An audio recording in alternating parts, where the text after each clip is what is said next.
Today I'm going to tell you a story about my daughter's traumatic birth. My husband and I had lost a set of twins a little over a year before my daughter was born.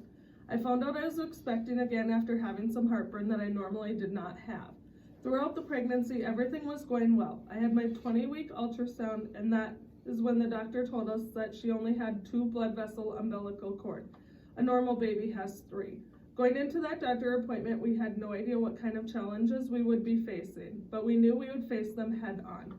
Her due date was June 11th, 2007. On June 1st, I had felt really good. I was cleaning the house, moving furniture. You know you shouldn't do that when you're that pregnant.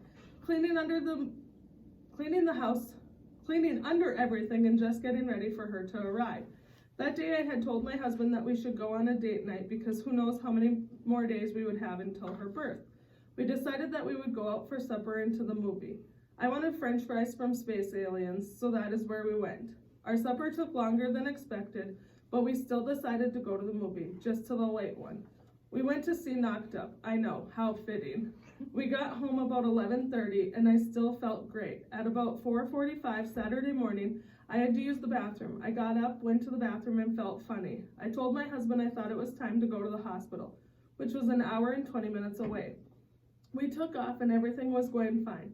We got about a half hour out from the hospital and my contractions were 3 minutes apart.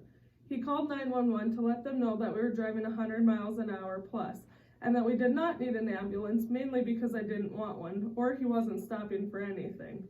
We got to the hospital safe and sound. We were being escorted to the labor and delivery floor, and my husband runs me into the wall in the wheelchair. We get into our room and they hook me up to the monitor, only to find nothing, no heartbeat. I was flipped every which way to try and get her heartbeat back.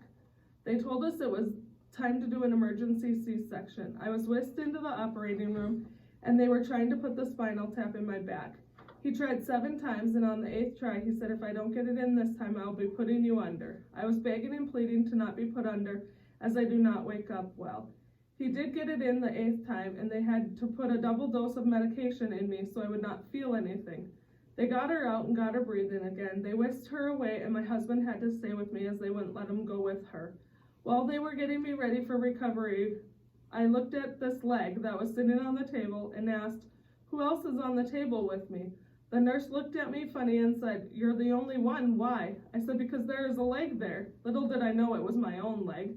My husband was finally able to go with my daughter, who was doing great for having such a traumatic birth. If we would have tried to deliver in an ambulance or a car, she would not be here today. Our little Peanut, her nickname, which she will forever have, was born on June 2nd, weighing 5 pounds 1 ounce and 18¼ inches long.